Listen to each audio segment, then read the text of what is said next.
telling you, oh yeah, we got another 10 years. I mean, we all know that in a heartbeat things can change. Definitely. But I got to commend you. You go from a vending machine hot dog thing and you end up buying your first property. Okay. I can go on and on. I'm blown away. So 47.9. How much did you end up putting into it to really get back to where it needed to be? The windows. I got the windows from a guy in London for $75 each. Whoa! So I ended up spending about $2,000 on windows, bringing them up. And how many windows did you buy? 24 windows. That alone, 24 windows. That's a big savings. Okay, but so is this something that you happened to just come across? It was in Kijiji. So you were. It sounds like you're also the kind of guy that you're just not going to walk into a Home Depot and say, okay, I'll take this, I'll take this, I'll take this. No, unless I have to. I mean, there's a lot of things that you have to buy there, but we buy a lot of things at Habitat for Humanity. Oh, yeah? Yeah, and anywhere I can get good quality stuff for a good price, I'll pick it up.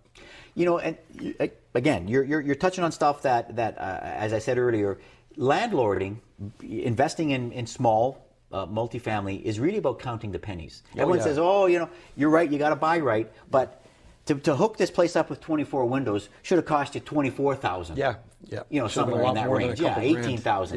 Yeah. But it didn't, and so.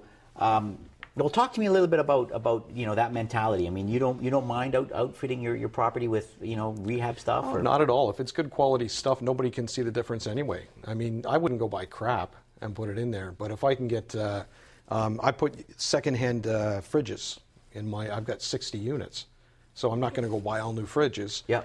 Something breaks down, we put a good quality secondhand fridge in. Up north, that'll cost $400. Secondhand. There's no Habitat or anything there. Yeah. But down here, I can buy it for maybe $100. That's true because there's so many of them. Yeah. So you buy your supplies down here. Yeah. Well, some of them, yeah. And you ship them up there. Yeah. For big things like that and big savings, yeah. Tiles and lumber and everything like that we get up north in Kirkland Lake. But with 60 doors, right? As we said, with 60 units, there must be a renovation happening. Pretty much all the time. All the time, yeah. I mean, I had similar numbers as that, and it drove me crazy. I have to admit, I didn't like that part of it, and that's why I enjoy talking about the trenches, talking about the tougher stuff, because I've been there, and it can be a real goal. But you seem to be still pumping away at it. Well, the crew I have up there is always doing something. I mean, he'll call me and say, okay, Joe Blow moved out of apartment 4. He left a big mess, holes in the drywall, and so they'll fix that up before they put anybody in. Make sure the floors are good, make sure there's new paint. So every time somebody moves out, we're upgrading the value of that apartment.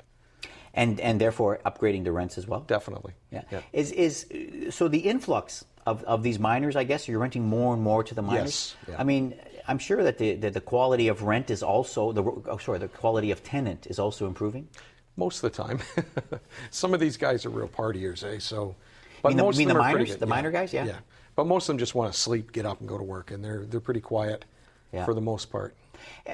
Talking a bit about that, I mean, your lease structures. Talk to me about leases. How do you structure your leases? There are no leases. Everything up there is month to month. Whoa! Everything. I gotta write that down. You operate on no leases. Yep. Everybody does. Okay. You know what? If the phone doesn't ring over that one, how come it's not ringing? But so tell me, why no leases? I mean, I kind of got an idea, and I know why, but you tell me. I'd like to have leases, but nobody up there has them. So anybody who doesn't want a lease would just go to a different landlord. It's just the way it's always been. It's a mining town, so it's all month to month. Some guys might come in and only want to stay there for a year, right?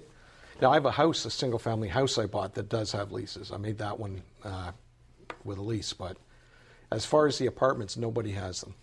Now, we might change that in the future. If I can, I will, because it gives you more security. I've talked to a few lawyers, and some of them say that the lease, in reality... doesn't mean anything. Well, when you go to the tribunal, you're right. But it really protects more of the tenant than it does the landlord. That's right. And so that's why I'm surprised that tenants realize that if they have a lease, they have that piece of paper they can go to the tribunal with. Yeah. If there's nothing, month to month actually gives you more exit strategies. It does. Than without a lease. Although the tribunal will still side with the tenant anyway, even if there's no lease. I mean, it depends who you get, I find, too. The tribunal is you might get one person who's for the tenant, you might get somebody else who's for the landlord. And quite often it's the tenant. I mean, Ontario has the strictest laws for the board of any province in Canada. Yeah. For sure. Well, I mean, it's. I know that Alberta. Again, talking about Alberta, they don't have that. There isn't that. So, but yeah, the tribunal can make things a little bit difficult. But that's why I asked you how many times you've been in, because with the number of doors that you have, you're bound to get. Oh yeah. You know, something bad, but no leases. So, have you ever used an N8 or an N6 or an N11 where... N11, yes. Yeah. That's what I use on the fourplex. Well, before we get into that, though, what is an N11? Because, you know, for some people, they don't understand. There's N4s and stuff like that. Yeah. But you know what? Before we get into that, I do want to talk about that because, you know, we've never really talked about some of the tribunal issues. We're going to take a quick break. We're going to still be talking about these incredible deals in Kirkland Lake, and right back on Your Money in Real Estate.